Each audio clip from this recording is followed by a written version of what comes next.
ওয়ানুনাজ্জিলু মিনাল কুরআনি মা হুয়া শিফাউ ওয়া রাহমাতুল লিল মুমিনিন। আল্লাহু আকবার।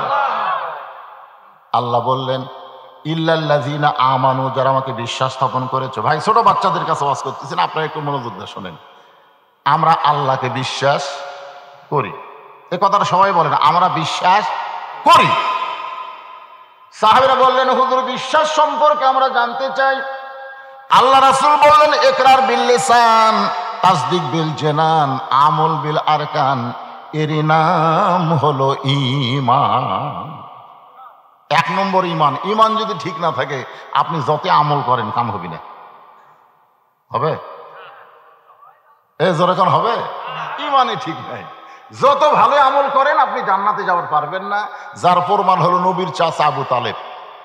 আল্লাহ রাসূল বলেছেন মায়ের পেটে আমি এতিম হয়েছি, কিন্তু দুনিয়াতে আসার পরে আমি এতিম না। সাহাবেরা জিজ্ঞাসা করলো হুজুর মায়ের পেটে আপনি এতিম হলেন, দুনিয়াতে আসার পরে আপনি এতিম না কেমনে? আল্লাহ রাসূল বললেন ভাগ্যগুণে এমন একটা চাচা পেয়েছিলাম যে চাচা বাবার চাইতো বেশি দরদ আমাকে করেছে। আমার যে বাবা নাই এটা রাসূল আমি কোনোদিনও বুঝবার পারিনি। ধরে এখন সুবহানাল্লাহ। সে চাচার নাম হলো আবু তালেব। এরপরে ওই চাচা জাহান্নামে যাবে। ওই চাচা কোথায় যাবে?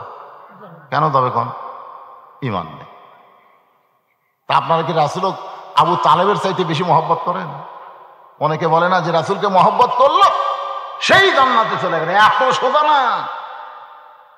তাব্বাত ইয়াদা আবি লাহাবি ওয়া তাব, সর্বপ্রথম রাসূলকে মহব্বত করছে এ আবু লাহাব।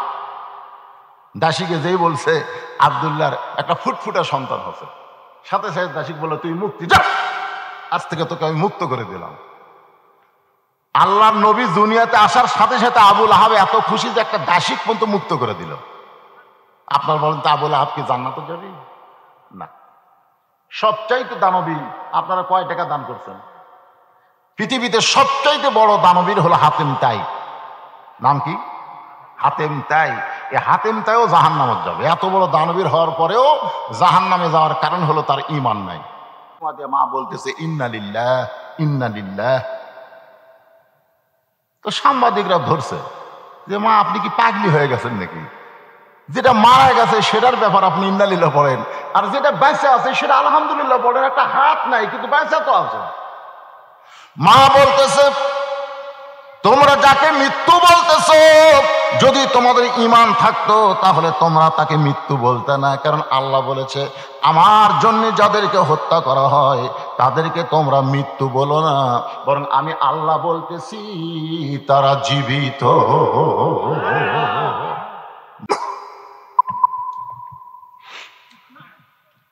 আসসালামু আলাইকুম ওয়া রাহমাতুল্লাহি ওয়া বারাকাতুহু।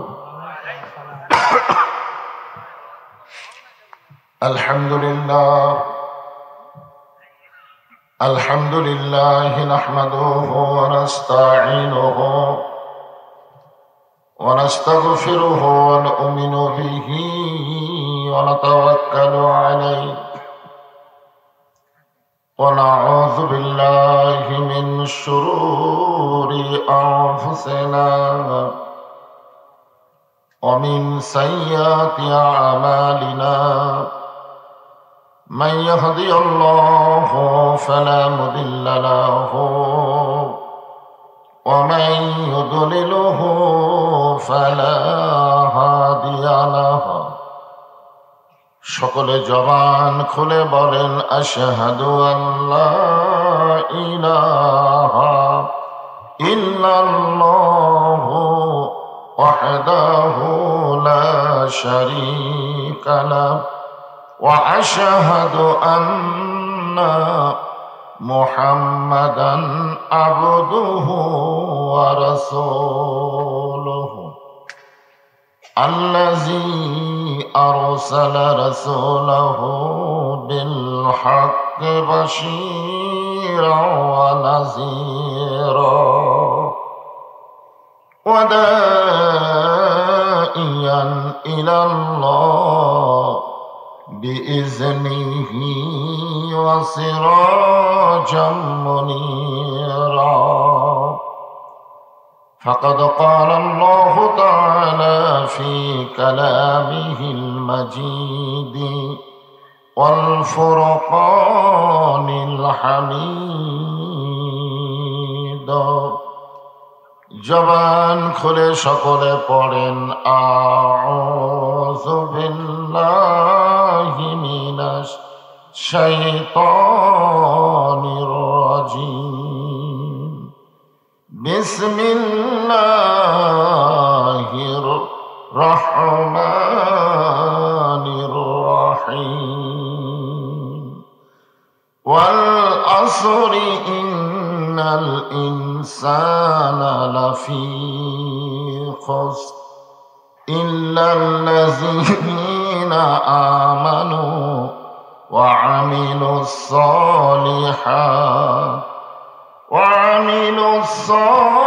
সালিহাতি ওয়া তাওয়াসাউ বিল হক ওয়া তাওয়াসাউ বিস সাবর ইন্নাল্লাহা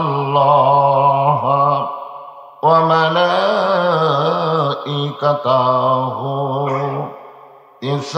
ইউসাল্লুনা আলান নবী ইয়া আইয়ুহাল্লাযীনা আমানু সাল্লু আলাইহি ওয়া সাল্লিমু তাসলিমা আল্লাহুম্মা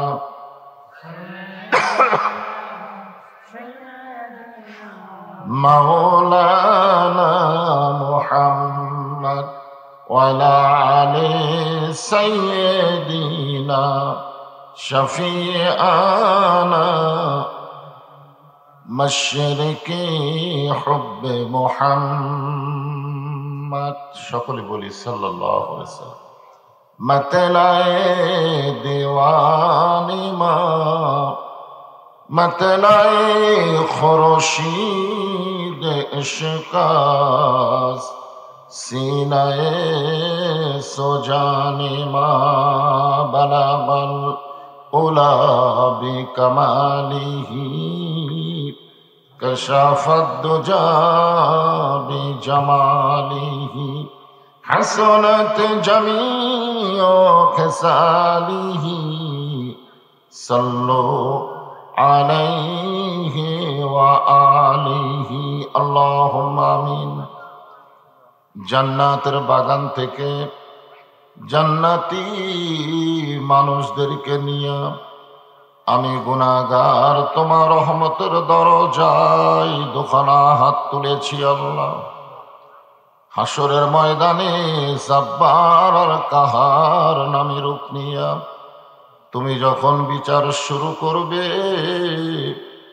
তোমার সামনে দাঁড়ায়া সমস্ত নবীরা নাফসি নাফসি বলে কাঁদতে থাকবে।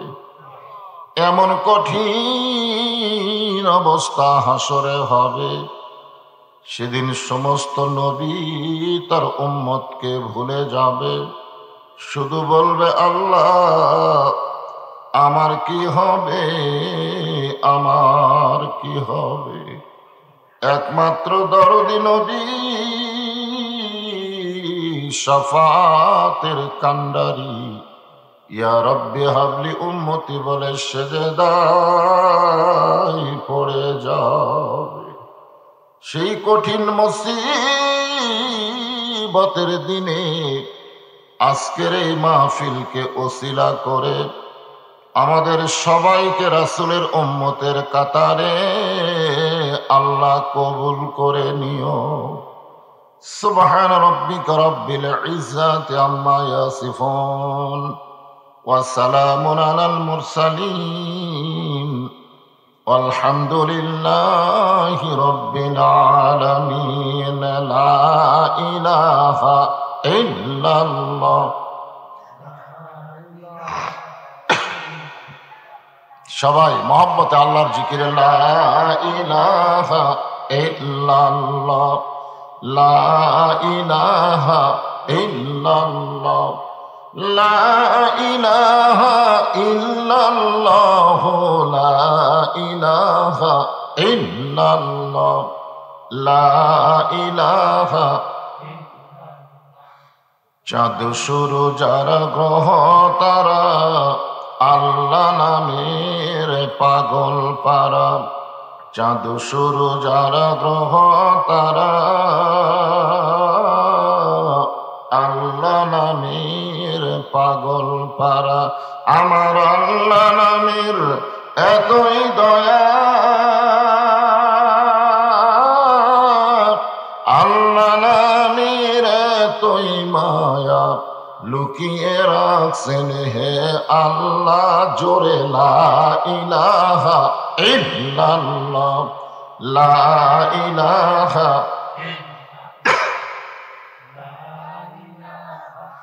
লা ইলাহা ইল্লাল্লাহ মুহাম্মাদুর রাসূলুল্লাহ।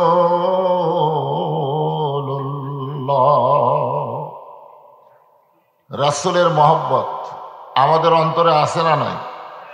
কম না বেশি? মাশাআল্লাহ। তাহলে নবীর নাম যখন শুনবো, উচ্চারণ করব, তখন কি বলা লাগবে? আস্তে না জোরে? হ্যাঁ, জোরে বলতে হবে। আপনারা যে কলেমার জিকির করলেন, এটা মনে মনে করলেও কোনো সমস্যা নেই, কারণ জিকিরের মালিক কে? আল্লাহ। আল্লাহু আলিমুম বিজাতিস সুদূর। আপনার অন্তরের খবর কে জানে? এই জন্য মনে মনে জিকির করলেও জিকির আদায় হবে, কিন্তু মনে মনে দরুদ পড়লে হবে না, কারণ দরুদের মালিক আল্লাহ না, দরুদের মালিক হচ্ছে আমাদের নবী। নবীকে আমাদের মনের খবর জানে? কথা কয় না, জানে? তাহলে মনে মনে পড়লে হবে না তো। এখানে একদল ফেরেশতা আছে, ওরা শুনবে। আপনি মনে মনে দরুদ করলে ওরা শুনবার পাবে? ফেরেশতারা কি মনের খবর জানে? জানে না। এই জন্য একটু জোরে বলতে হবে, ফেরেশতারা যেন শুনতে পায়। আর শোনার সঙ্গে সঙ্গে আপনার নামে কোন জায়গা থেকে দরুদ করলেন, এই জায়গার নাম ধরে, আপনার নাম ধরে রাসূলের রওজা মোবারকে দরুদগুলো পৌঁছায় দিবে। এখান থেকে প্রমাণ হয়ে গেল আমাদের নবী রওজার মধ্যে মরে নাই। মরে আছে? মরে থাকলে ফেরেশতারা কাক দিবে?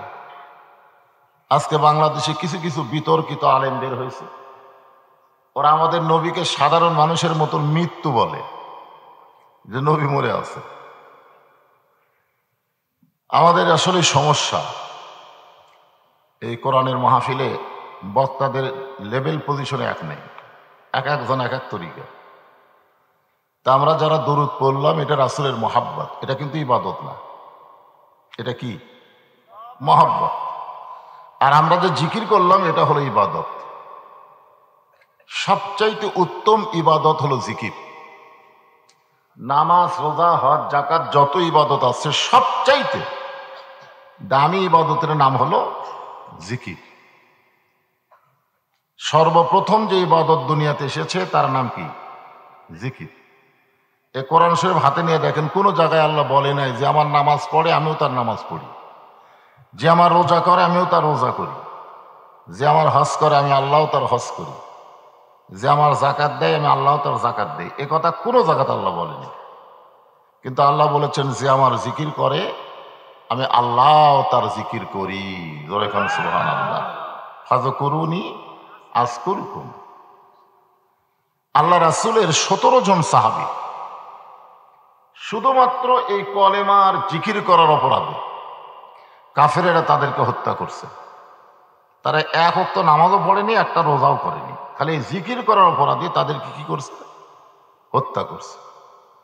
আল্লাহ রাসূল বলেছেন, ওই সকল সাহাবী যারা কলমা পড়েই শুধু দুনিয়া থেকে বিদায় নিল, কোনো ইবাদত করা তাদের ভাগ্যে হলো না, আল্লাহ তাদেরকে জান্নাতুল ফেরদাউসের উচ্চ মাকাম দান করবে। এখন আপনারা বলেন জিকিরের গুরুত্ব কম না বেশি? কিন্তু আমাদের বাংলাদেশে জিকিরের নামে কিছু ঠাট্টা মস্করা চলতেছে, যার কারণে অনেকে এই জাকের পার্টিকে পছন্দ করে না। জাকের পার্টি, আমাদের বাংলাদেশে একটা জাকের পার্টি আছে না নাই? দেখছেন আপনারা তাদেরকে? ওরা মনে করে আমরাই জিকির করি। আমার দয়াল বাবার দরবারেতে কেউ ফিরে না খালি হাতে। এরা নাম দিছে জাকের পার্টি। আসলে জাকের পার্টি হলেন আপনারা, আফজালুল জিকির লা ইলাহা ইল্লাল্লাহ। এই জিকির করার পরে যখন মোহাম্মদ নাম উচ্চারণ করলাম, মোহাম্মদুর, সঙ্গে সঙ্গে আমাদের উপর ওয়াজিব হয়ে গেল সাল্লাল্লাহু আলাইহি সাল্লাম বলা। কারণ আল্লাহ বলেছেন, আমি আমার ফেরেশতা নিয়ে নবীর প্রতি দরুদ পড়ি। সল্লু, তোমরাও দরুদ পড়ো। অর্ডার করেছে আল্লাহ। সল্লু এটা আমরের শিকার। আল্লাহ অর্ডার করেছে তোমরাও দরুদ পড়ো।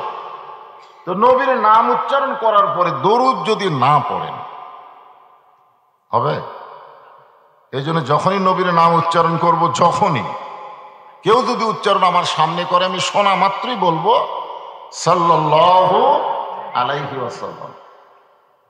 আপনি বলেন তো, এই সাল্লাল্লাহু আলাইহি সাল্লাম এখন কোথায়? দেখছেন? এই বিশ্বাস করা লাগবে। আপনার মুখের দরুদ শেষ হওয়ার সঙ্গে সঙ্গে ফেরেশতাদের গতি কম না বেশি? একে রসুলের রওজার পাশে গিয়ে বলতেছে যে আনলিয়ার গ্রামের নাম কি, আনলিয়ার মাহফিলে আপনার পাগল উম্মতেরা আরামের বাড়ি ঘর বাদ দিয়ে, ল্যাপ তোষক বাদ দিয়ে খেড়ের উপরে বসে আপনার প্রতি মহব্বতের দরুদ পড়ল। আপনি দরুদগুলো জমা নেন। মনে বড় আশা ছিল যাব মদিনায়, সালাম আমি করব গিয়া নবীজি রওজায়। মনে বড় আশা ছিল যাব মদিনায়। আল্লাহ বলে মদিনায় যাওয়া লাগবে না, তুমি যেখানে আমার নবীর প্রতি দরুদ পড়বে, আমার ফেরেশতারা দরুদগুলো মদিনায় পৌঁছায় দিবে। সবার ভাগ্যে কি মদিনা যাওয়া হবে? মদিনা কি বাংলাদেশের মধ্যে নাকি? মদিনায় যাবার গেলে ঠেলা আছে, পাসপোর্ট করা লাগবে, ভিসা করা লাগবে, আবার টাকাও লাগবে। আমাদের সকলের সাধ্য নাই। আরব সাগর পাড়ি দিব নাই কয় আমার তরি, আমি পাখি নই যে উড়ে যাব ডানাতে ভর করি। আমার স্বাদ আছে সম্বল নাই, করি কি উপায়। মনে বড় আশা ছিল যাব মদিনায়। আপনাদের সকলে মদিনায় যাওয়ার আশা আছে না নাই? যদি না যাওয়ার পারেন লস নাই। এই যে দরুদ পড়তেছেন, এই দরুদগুলো মদিনায় চলে যাচ্ছে। আর দরুদটা খেয়াল রাখবেন, এটা কিন্তু ইবাদত না, এটা হলো মহাব্বত। আপনার দুই কান্দে দুইটা ফেরেশতা আছে, বিশ্বাস করেন? করেন? দুই কান্দের দুই ফেরেশতা, এদের কাম কি জানা লাগবে তো। দেখার জন্য না লেখার জন্য? একটা হলো দেখার মালিককে, আর আল্লাহ ফেরেশতাদের লেখার অধিকার দিয়েছেন। কেরামান কাতিবিনা ইয়ালামুনা মা তাফআলুন। তোমার দুই কান্দে দুই মোহরি, লিখিতেছেন ডায়েরি। দলিল দেখে রায় দিবে, টাকা পয়সার নাই কারবার। আজকে কোরআনের মাহফিল বাদ দিয়ে যারা মেলাদ ঘুরতেছে, আপনারা বলেন তো কোন কান্দের ফেরেশতা লিখতেছে? বলা লাগবে রে ভাই, জোরে বলেন, মাইকে উচ্চারণ হয়ে যেন রেকর্ড হয়। কোন কান্দের? আর যারা কোরআনের মাহফিলে এসে বসে আলোচনা শুনতেছে, তাদের কোন কান্দের? মাশাআল্লাহ। আজকে অনেক যুবকেরা মনে করে দরজা জানলা বন্ধ করে দিয়ে মোবাইলে যদি অশ্লীল ভিডিও দেখি, কেউ তো আর দেখতেছে না, বাপ মা ঘুমিয়ে গেছে, এই সুযোগে মারি। কি খান? এরকম কিছু ছেলে আছে না নাই? দরজা জানলা বন্ধ করে অন্যায় কাম করে। আপনারা বলেন তো ফেরেশতারা তখন কোথায় থাকে? তখন ফেরেশতা কয়, আল্লাহ এই শয়তানের কান্দে আমরা থাকবো না। এই দরজা জানলা বন্ধ করে যে অকাম শুরু করছে, এর কান্দে আমরা থাকবো না। তখন আল্লাহ বলে থাক থাক, আজকে অন্যায় করতেছে, আগামীকাল হয়তো তওবা করে ভালো হয়ে যাবে। আল্লাহর দয়ার সীমা নাই। সুবহানাল্লাহ বলেন। এই জন্য আজকে আমাদের বাংলাদেশে এই ফেরেশতা যে লিখতেছে, এই বিশ্বাস যদি কেউ করতো, তাহলে একলাই 50টা ভোট দিবার পারতো না। গোরে এখন কথা ঠিক কিনা? একলাই 50টা মারে, মনে করতেছে কেউ দেখতেছে না। আল্লাহ কয় জাগা মতো আয়, মার হবে, সিল হবে। জোরে কোন কথা ঠিক কিনা? কোন জায়গায় দেওয়া লাগে আর কোন জায়গায় দেওয়া লাগবে। তো অনেক যুবকের আজকে মেলায় ঘুরতেছে, রাস্তায় ঘুরতেছে, অনেক মেয়েরাও এই সুযোগ পাইছে, ঠিক না? মেয়েরাও সুযোগ পাইছে। এই কিন্তু মাহফিলের নামে কিছু অন্যায় হয়। এই জন্য আপনাদের উচিত হলো, আল্লাহ কোরআনে বলেছেন অকাল আল্লাযীনা কাফারু লা তাসমাউ লিহাযাল কুরআনি ওয়ালগাউ ফীহি লাআল্লাকুম তাগলিবুন। যারা কাফের, যারা বেঈমান, তারা কোরআনের অপোজিশনে একটা মেলা লাগায় যেন মানুষগুলো কোরআনের মাহফিলে যাবার না পারে, মেলার মধ্যেই যেন ঘোরাঘুরি করে। এরা হলো কাফেরদের চরিত্র। আপনারা রাত 10টা পর্যন্ত দোকানদারকে টাইম দেবেন কেন? মেলা হাট সবসময় থাকবে, কিন্তু কোরআনের মাহফিল প্রতিদিন হবে? কথা বলেন, হবে? হবে না তো। এই জন্যে এগুলো করা যাবে না। যারা মাহফিল করতেছেন, যদি অন্যায় বন্ধ না করার পারেন, আপনি যদি বলেন আমি সব দিকে আছি, কোরআনের মাহফিলের দিকে আছি, মেলার দিকেও আছি, তাহলে হবে? হবে না। এই জন্যে আপনি যদি কোরআনের পক্ষে হন, কোরআনের মাহফিলের পক্ষে হন, এই মাহফিলে আসতে বাধা দেয় এমন জিনিস আপনারা লাগাবেন না। এমন জিনিস লাগানো চলবে না, এতে ক্ষতি হয়। ছেলেরা মাহফিলেও আসলো না, মেয়েরাও বসলো না, মাঝখানে একটা মিস কল হয়ে গেল। তো আমরা যখন এই দরুদ শরীফটা পড়তেছি, এটা আমি বোঝানোর জন্য বলতেছি, এটা হলো মহব্বত। একটা গান আছে, শুনেছেন কিনা? আমরা শুনছি, আর ভাই শুনছে। এখনকার ছেলেরা এগুলো গান পাবে কোথায়? মনের ঘরে তালা দিয়া চাবি নিয়া আসেন সাই, আমি অধম সদ্য কি তার হুকুম ছাড়া বাইরে যাই, হুকুম ছাড়া বাইরে যাই। সেদিনে সে স্টেশনে থাকবে নানান প্যাসেঞ্জার, দ্রুত জানে পার হবে সে টিকিট কাটায় আছে যার। পারাপারে থাকলে তারা সঙ্গে নিও গাড়ি ভাড়া, জবাবদিহি করতে হবে ধরলে টিকিট কালেক্টর। আমি পাপী তিনি জামিনদার। সবাই বলেন আছেন আমার মুক্তার, আছেন আমার বারিস্টার। সেই বিচারের, কোন বিচারের? সেই বিচারের হাইকোর্টেতে তিনি আমায় করবেন পার। আমি পাপী রাসূল জামিনদার। যখন আমাদেরকে জাহান্নাম থেকে বাঁচানোর কোনো রাস্তাই নেই, তখন আমরা যে দরুদগুলো পড়লাম, এগুলো ফেরেশতারা লিখতে পারবে না। ফেরেশতাদের ক্ষমতাও নাই, কারণ ফেরেশতারা শুধু লিখবে ইবাদত। শুধু কি লিখবে? মহব্বত দেখতে পারবে না। এই জন্যই তো মদিনা পাঠায় দিবে। এই দরুদগুলো রাসূল নিয়ে এসে নেকির পাল্লায় দিবে, সঙ্গে সঙ্গে পাপের চাইতে নেকির পাল্লার ওজন বেশি হবে। দরুদ পড়ার ব্যাপারে কোনো ফতুয়া খুঁজবেন না। ফতুয়া, অনেকে আবার ফতুয়া দেয়, এই দরুদ চলবে না, এই দরুদ চলবে। সব ব্যাপারে ফতুয়া আপনারা মানবেন না। আপনাকে কেউ যদি বলে ওইটা তোর বাপ, কেমনে হলো? ফতুয়া দে। কেউ যদি বলে, আপনি কি করবেন? ফতুয়া দিবেন?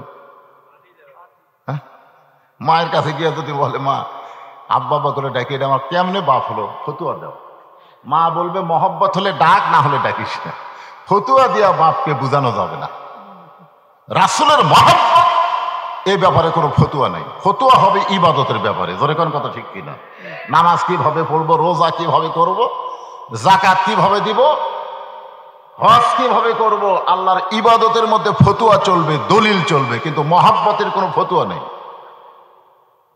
আপনারা বলেন তো, আবু বকর রাদিয়াল্লাহু গারে সুরের মধ্যে রাসূলকে যে মহব্বত করছে, এর কোনো ফতুয়া আছে? ফতুয়া নেই। নিজের জীবনের চাইতে রাসূলকে মহব্বত করলেন, সিদ্দিরের মুখে পা ঢুকাই দিলেন। বিষাক্ত সাপ কামড় মারলো, নবীরে ঘুম থেকে ডাক দিল না। রাসূল বললেন আমার সমস্ত উম্মতের ইবাদতের নেকি যদি এক পাল্লায় দেওয়া হয়, আর আবু বকরের এক রাতের মহব্বত, যেখানে কোনো ইবাদত ছিল না, নামাজ ছিল না, জিকির ছিল না, কোনো কিছুই ছিল না, শুধু আমাকে মহব্বত করার কারণে এই মহব্বতের নেকির ওজন বেশি হবে। তা আপনারা মহব্বতে রাসূলের প্রতি দরুদ পড়বেন।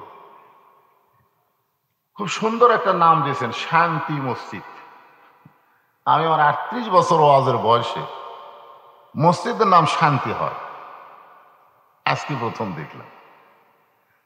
আনুলিয়া শান্তি জামে মসজিদের উন্নয়ন কল্পে বিরাট ইসলামী জলসায় আল্লাহ জিনাকে সম্মানিত সভাপতির আসনে কবুল করেছেন জনাব মোহাম্মদ ইউনুস আলী সরকার। আজকের মাহফিলের সম্মানিত সহসভাপতি জনাব মোহাম্মদ আব্দুল ওয়াহেদ। আজকের এই মাহফিলের সম্মানিত সভাপতি দ্বয়কে অন্তরের অন্তঃস্থল থেকে আমি শুভেচ্ছা জ্ঞাপন করছি। প্রধান অতিথি গণমানুষের জননেতা, আপনাদের অত্যন্ত মহব্বতের, বারবার যিনি সংসদ সদস্য নির্বাচিত হন,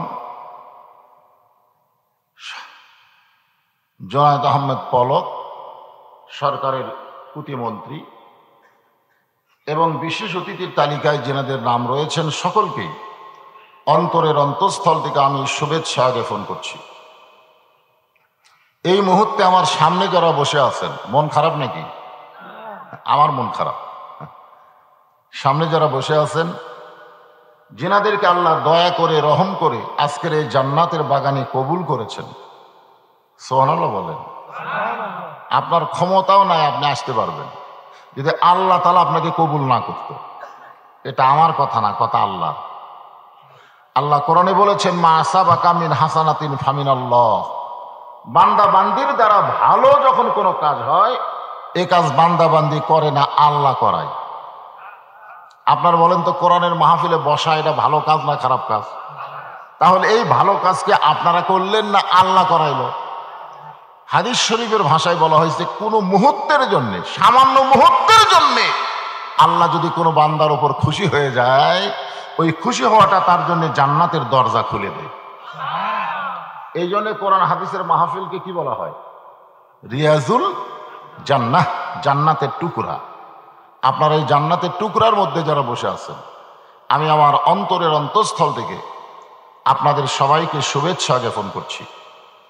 আমার সম্মানিতা মা বোনেরা, পর্দার অন্তরালে বসে বসে যারা আলোচনা শুনতেছেন, আমি আমার অন্তরের অন্তঃস্থল থেকে তাদেরকে শুভেচ্ছা জ্ঞাপন করে বহুদিন পরে আপনাদের আনুলিয়া গ্রামে আমি এসেছি। জিজ্ঞাসা করতেছি, আপনারা কেমন আছেন? আলহামদুলিল্লাহ রব্বিল আলামিন। জি, আমার দুঃখিনী মা গতকাল মারা গেছেন। হ্যাঁ, এখনো পর্যন্ত মা মারা গেছেন শুনে আলহামদুলিল্লাহ কয়, ইন্না লিল্লাহ। যেরকম কি বলতে হবে? হ্যাঁ, আসলে যাদের মা আছে তারা জিনিসটা বুঝবে না, কিন্তু যাদের মা চলে গেছে তারা বুঝবে। মায়ের মতন আপন কেহ নাই রে দুনিয়ায়, মা জননী নাই রে যাহার, এ দুনিয়ায় তাহার কেহ নাই। মায়ের মতন আপন কেহ নাই রে দুনিয়ায়। যেতে হবে, ঠিক কিনা বলেন? যেতে হবে, যেতে হবে। কিন্তু আমরা যাওয়াটা অনেকে মেনে নিতে পারি না। পরে অবশ্য আস্তে আস্তে মেনে নেওয়াই লাগে, বুদ্ধি না। প্রথম যখন মরলো, মা মরার সঙ্গে সঙ্গে আমরা 4 ভাই যা কানলাম, পরে কবরে মাটি দেওয়ার পরে আস্তে আস্তে আমাদের ভিতরে বুঝ আসলো যে বাবা চলে গেছে 18 সালে, মা চলে গেল 23 সালে, সামনে আমাদেরও যাওয়ার পালা, ঠিক কিনা বলেন? ভিতরে একটা বুঝ আসে, কিন্তু আসে না? আসে। তো এখনো মনে করেন গতকালই মারা গেছে, তাহলে এখন আমার ভিতরে কি সেই শোকটা তো আছে। কমপক্ষে কয়দিন? 3 দিন। এই 3 দিন এটা হলো সাধারণ একটা শোক, কিন্তু মায়ের শোক সন্তানের সারা জীবন, যেরকম ঠিক কিনা? এরপরেও আলহামদুলিল্লাহ। এই জন্য আলহামদুলিল্লাহ বলবো যে আমি মা যখন মারা গেছিল, মরার সময় মার মাথা ছিল আমার কোলের ওপরে। আমি আয়াতুল কুরসি পড়ে পড়ে তার মুখে ফুঁক দিচ্ছি। আস্তে আস্তে তিনি ঢুকি চিপলেন, একসময় চলে গেলেন, আমরা বুঝতেই পারলাম না কিভাবে চলে গেল। তো যাই হোক, এরপরে আপনার যখন জিজ্ঞাসা করলেন, হুজুর আপনি কেমন আছেন, এই প্রসঙ্গে ছোট্ট একটা কথা বলি। একবার মুসা নবী তুর পর্বতের কিনারায় দাঁড়িয়ে আছেন। কোন নবী? মুসা নবী। তো আল্লাহ তাআলা জিজ্ঞাসা করলেন, মুসা তুমি কেমন আছো? তো মুসা আলাইহিস সালাম বললেন, আলহামদুলিল্লাহ। আল্লাহ কয় মুসা, এই মুহূর্তে ফেরাউন তোমার উপর যে অত্যাচার করতেছে, তোমাকে যে নির্যাতন করতেছে, দেশ ছাড়া করতেছে, এরপরেও তুমি আলহামদুলিল্লাহ বলতেছো কেমনে? তো মুসা বলতেছে, আল্লাহ আপনি কেমন আছেন? এটা কিন্তু সৌজন্যবোধ। যেরকম আমি জিজ্ঞাসা করলাম আপনারা কেমন আছেন, আপনারাও কেউ কেউ বললেন হুজুর আপনি কেমন আছেন। এখন আল্লাহ কেমন আছে এটা মুসাকে বোঝানোর জন্য কি বলবে? আলহামদুলিল্লাহ, সুবহানাল্লাহ। কারণ সুবহানাল্লাহ, আলহামদুলিল্লাহ, আল্লাহু আকবার এগুলো সবই আল্লাহ। ধরে কোন কথা ঠিক কিনা? হ্যাঁ, আল্লাহ বললেন মুসা আমি আল্লাহ কেমন আছি যদি জানবার চাও, ইযহাব ইলা ফিরাউন ইন্নাহু তাগা। মারাত্মক কথা, কিন্তু বাংলাদেশিরা একটু মনোযোগ দিয়ে শোনেন। আমি আল্লাহ কেমন আছি যদি জানবার চাও তাহলে ফেরাউনের কাছে যাও। কার কাছে? ইন্নাহু তাগা। ফেরাউন সীমা লঙ্ঘনকারী, মানুষ হয়ে ক্ষমতার মালিক হয়। এখন যদি আমাদের মধ্যে কেউ বলে, আপনারা যদি কেউ বলেন বর্তমান ক্ষমতায় কে আছে, যদি আপনারা বলেন আওয়ামী লীগ, বলা মাত্রই আপনি বেঈমান হবেন। নতুন করে কলেমা না পড়া পর্যন্ত আপনি মুসলমান হবেন না। কারণ আমরা সকলেই জানি অহু আলা কুল্লি শাইইন কদির। তাহলে ক্ষমতার মধ্যে কাউকে যদি ক্ষমতা দেওয়া হয় এটা কি হয়? শিরক হয়। কথা কন, কি হয়? শিরক হয়। কেউ যদি বলে আমার দল ক্ষমতায় আছে, আমার কোনো টেনশন নাই, আপনার বলেন তো দল ক্ষমতায় না আল্লাহ ক্ষমতায়? বাইরে ইমানটা মজবুত করা লাগবে। আমি সূরা আসর থেকে আপনাদের সামনে আলোচনা করব। এই জন্য আগে আপনাদের একটু ওয়াশ বুঝেন। একটা হলো ওয়াশ, তারপর হবে ওয়াশ। ওয়াশ মানে পরিষ্কার করা। এক গিলাসে আপনি পানি আমাকে দিবেন, আপনি পানি দেওয়ার সময় গিলাসটা দেখার দরকার আছে না নাই? কথা কোন আছে না নাই? গিলাসের মধ্যে ময়লা আছে, আপনি তার মধ্যে পানি নিয়ে এসে হুজুর খান, তখন সবাই বলবে এই খালি পানি দিলে হবে না, তো ওয়াশ করা লাগবে, ওয়াশ।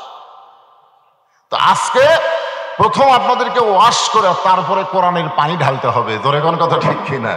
যদি ওয়াশ না হয় তাহলে পানি ঢালা কাম হবে না। ওই মাগরিব এশাও পড়েনি, ফজরও পড়বি না। জোরে কোন কথা ঠিক কিনা? বহু জায়গা দেখছি মাগরিব এশা না পড়ে ওয়াজ শুনছে, কিন্তু ওয়াজ শোনার পরে ফজর থেকে নামাজ ধরছে, আমি দেখছি। তাহলে কি হলো? হ্যাঁ, এই যে ব্যক্তি আজকে নিয়ত করবে ফজর থেকে আর সারা জীবন নামাজ ছাড়বো না, আল্লাহ বলে অতীত জীবনে যত নামাজ পড়িসনি নিয়ত করার সঙ্গে সঙ্গে আমি সব নামাজ না পড়ার পাপকে মাফ করে দিলাম। এই নিয়ত করা লাগবে। মসজিদের উন্নতি কল্পে। মসজিদের উন্নতি কি? মসজিদের উন্নতি কি টাকা কালেকশন না মুসল্লি কালেকশন? আজকে বর্তমান প্রধানমন্ত্রী 564টা মসজিদ বানিয়ে দিছে। 564 মসজিদ। অনেকেই বলে যে আমাদের প্রধানমন্ত্রী যে কাম করছে পৃথিবীর কোন রাষ্ট্রপতি এই কাম করেনি, পৃথিবীর কোন রাষ্ট্রপতি এই কাম করেনি। আমি একদিন বললাম ভাই 564 না, 1 লক্ষ মসজিদও যদি বানিয়ে দেয় কোনো লাভ হবে না যদি মুসল্লি না থাকে। কথা কোন ঠিক কিনা? আজকে আপনাদের মসজিদের খবর আপনারাই ভালো জানেন। মসজিদের উন্নয়ন কি করবে? দোতলা করা লাগবে। হুজুর মুসল্লি আর ধরতেছে না, একতলা, দোতলা করবা। আলহামদুলিল্লাহ দোতলা করবো হুজুর, দোতলা করতেছি, শুরু করছি। গতকাল যেখানে মাহফিল করলাম ওরা দোতলা করতেছে। জিজ্ঞাসা করলাম ফজরের খবর কি? এক কাতারি হয় না। জোহরের খবর কি? হাট বাজারে যায়। আসরের খবর কি? এখনো ফিরে নেই। মাগরিবের খবর ফজরের মতো। এশা কি? যা আসবে তাই। তো মসজিদের মধ্যে কয় কাতার? 9 কাতার। এক কাতারের ঘরে না, তাহলে দোতলা করবে কি? তখন বলে হুজুর ওই যে জুমার দিন সবার শেষে এসে আগে যায়, ওই শালাকের জন্য দোতলা করা লাগতেছে। ওরা কিন্তু মুসল্লি না, ওরা হলো শালা। আর আল্লাহ বলেছে ফাওয়াইলুল লিল মুসাল্লিন। তো আপনারাই ভালো জানবেন আপনাদের মসজিদের উন্নতি কি। ফজরের খবর কি? ফজর মুয়াজ্জিন ভালো জানে, ঠিক কিনা? আল্লাহ তাআলা কোরআনে বললেন ওয়াল আসর, আসর মানে সময়। আল্লাহ সময়ের শপথ করলেন, কারণ সময় অত্যন্ত গুরুত্বপূর্ণ একটা বিষয়। আজ থেকে 40 বছর আগে আব্দুল আলিম সময় নিয়ে একটা গান গাইছে, সময়। মিশে মায়াই বন্দি থাইকা করলাম কত খেলা, পশ্চিমে তাকিয়া দেখো তোমার ডুইবা গেছে বেলা। বেলা মানে কি বোঝেন না? বেলা বোঝেন না? বেলা মানে সময়, আর বেলা নাই রে, মানে সময় আর নাই। এক পলকের নাই ভরসা, এক পলকের নাই ভরসা, মিশে সকল আশা, কখন বুঝি দারুণ ঝড়ে ভাঙবে তোমার বাসা। আমি যুবকদের বলতেছি, বাজান, যৌবনটা নষ্ট করো না। হাসরের ময়দানে আল্লাহ প্রত্যেকটা বান্দাকে বলবে, তোর শৈশবকাল বুড়াকালের কোনো হিসাব দেওয়া লাগবে না, খালি যৌবনকালের হিসাব দেওয়া জান্নাতে চলে যাও। আজকে আমাদের বাংলাদেশের যুবকেরাই সবচাইতে অন্যায় অপকর্ম বেশি করতেছে। যখন চামড়া ঢিল হবে তখন আল্লাহর সাথে মিল দিবে। ধরে কোন কথা ঠিক কিনা? লাভ নাই। কারণ সরকারি চাকরি করতে গেলে যেমন বয়স লাগে, নামাজ পড়তে গেলে তেমন বয়স লাগবে। এই জন্য রাসূলের হাদিসে বলা হয়েছে 7 বছর থেকে নামাজের তালিম দেও, 7 বছর। আর 10 বছর থেকে জোর করে তাকে নামাজ ধরাও। যদি নামাজে যাবার না চাই তাহলে ঘাড় ধরে, ধরে কোন কি ধরে, এ কথা কন না কেন, ঘাড় ধরে মসজিদে নিয়ে যাওয়া লাগবে। তুমি খালি মসজিদে নিয়ে যাওয়ার পারলে আমি আল্লাহর সব দায়িত্ব। ধরে কোন সুবহানাল্লাহ। আল্লাহ বলেছেন ইন্না সালাতা তানহানিল ফাহশাই ওয়াল মুনকার। একমাত্র নামাজে পড়ে মানুষকে যাবতীয় ফাহিশা খারাপ থেকে হেফাজত করতে। ধরে কোন সুবহানাল্লাহ। প্রত্যেকটা ছেলের হাতে একটা করে মোবাইল। আল্লাহ সময়ের কসম করলেন, সময়। বর্তমান বাংলাদেশে যে সময় চলতেছে কেমন? ভালো?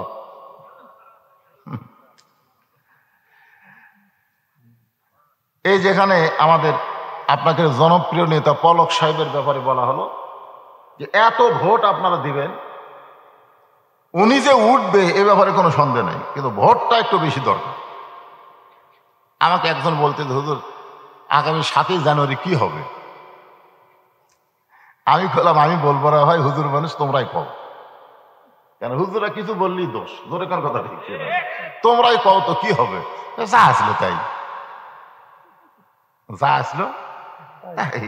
তাহলে 2000 কোটি টাকা খরচ করার দরকার কি ভাই? সময় বড় খারাপ। ছোট বাচ্চা নিয়ে আইসে হুজুরের কাছে, ফুরফুরার হুজুর, দোয়া দরুদ পড়ে ফু দেয়, কান্না থামে না।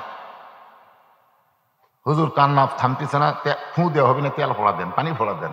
হুজুর দোয়া দরুদ পরে পানি ফোড়া দিছে, পানি খায় আরো জোরে কান্দে। মা বলতেছে, কি রে এটা কোন সময়? দোয়া দরুদ দেয়, কান্না থামে না। একজন বলতেছে, শোনেন, এই দোয়া দরুদের দরকার নেই, একটা মোবাইল কিনা ছেলের সামনে ধরেন, ওর কান্না থামে যাবে। একটা মোবাইল কিনা গেম চালু করে দিবে, ওই কান্দে না। ওই মোবাইল দেখা ছাড়া ভাতই খায় না।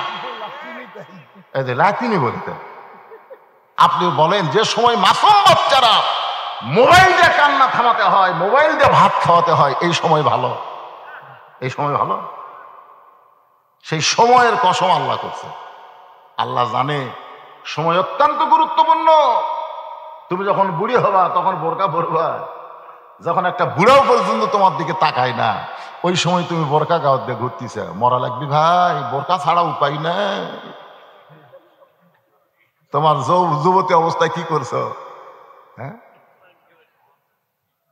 50 বছর আমের গাছের গোড়াত বেড়া দিচ্ছে। একজন কয়, বেড়া কেন দিচ্ছেন ভাই? গরু যদি খায়। আরে পাগলা, 50 বছর আমের গাছের দিকে গরু ঘৃণা করেও তাকাবি না।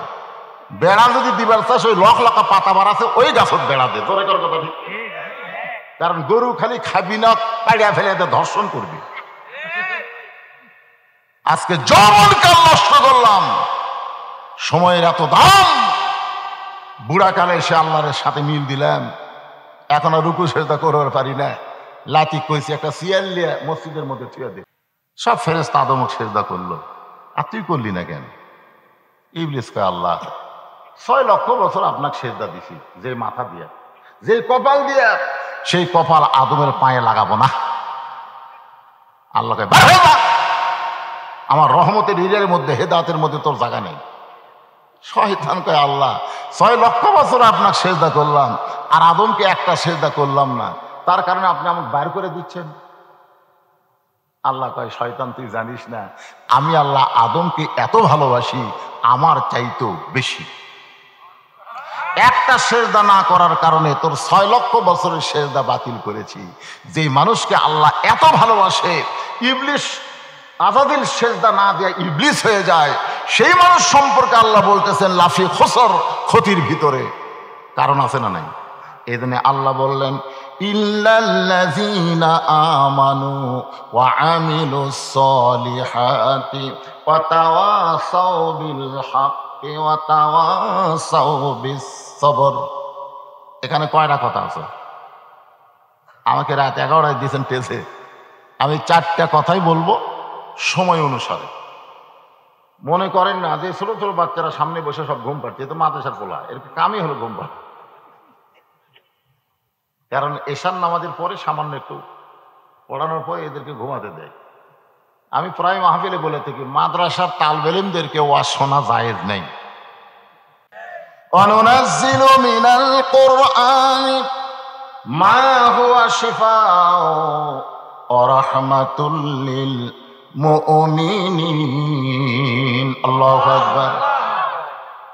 আল্লাহ বললেন ইল্লাল্লাযীনা আমানু, যারা আমাকে বিশ্বাস স্থাপন করেছে। ভাই ছোট বাচ্চাদের কাছে ওয়াজ করতেছেন, আপনারা একটু মনোযোগ দিয়ে শোনেন। আমরা আল্লাহকে বিশ্বাস করি, এ কথাটা সবাই বলেন আমরা বিশ্বাস করি। সাহাবীরা বললেন হুজুর বিশ্বাস সম্পর্কে আমরা জানতে চাই। আল্লাহ রাসূল বললেন ইকরার বিল লিসান, তাসদিক বিল জানান, আমল বিল আরকান, এরই নাম হলো ঈমান। 1 নম্বর ঈমান। ঈমান যদি ঠিক না থাকে আপনি যত আমল করেন কাম হবে না।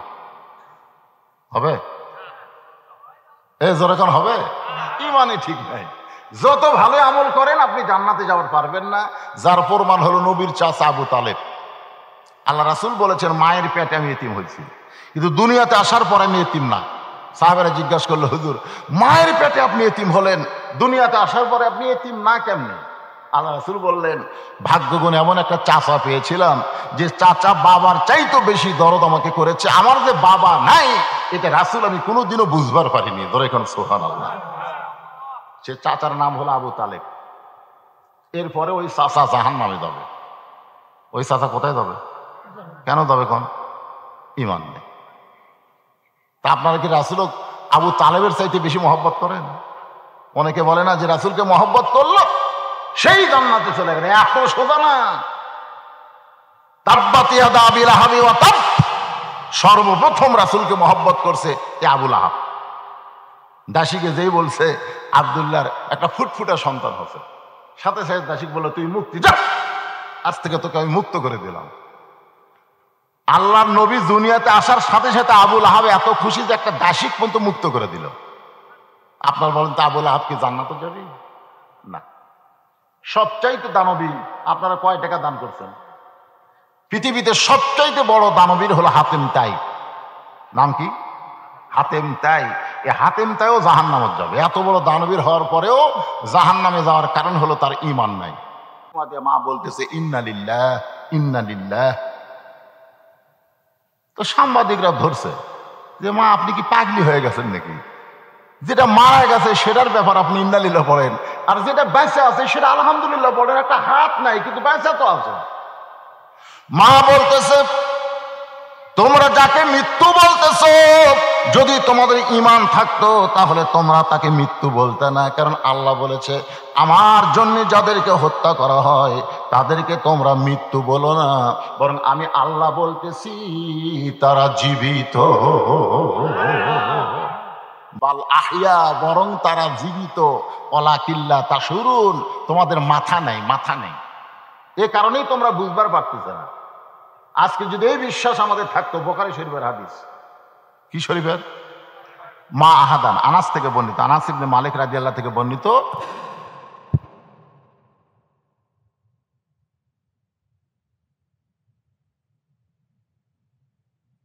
হওয়ার সময় যে মজা আমরা পাচ্ছি জান্নাতের মধ্যে সেই মজা নাই।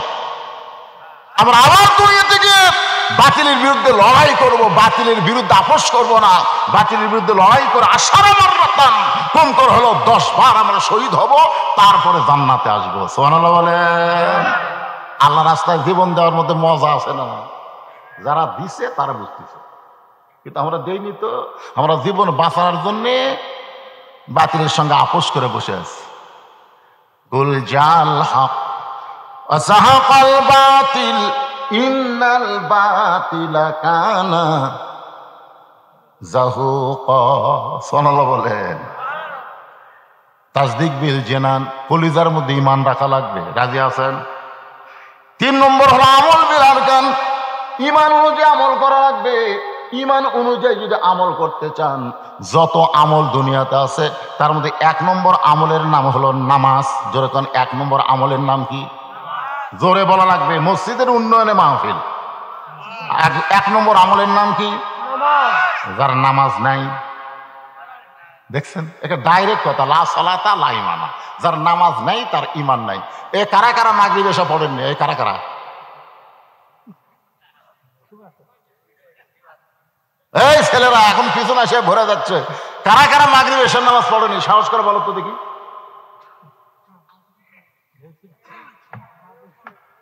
কেউ বলবে না? হ্যাঁ ঠিক আছে, সাউন্ড ঠিক আছে, বেশি সাউন্ড দিও না, চ্যান্সেল করলে জনগণ বুঝা হবে না। আচ্ছা ঠিক আছে। যারা যারা মাগরিব এশার নামাজ না পড়ে ওয়াজ শুনতেছেন, যদি ফজরের আগে আপনার মৃত্যু হয়ে যায়,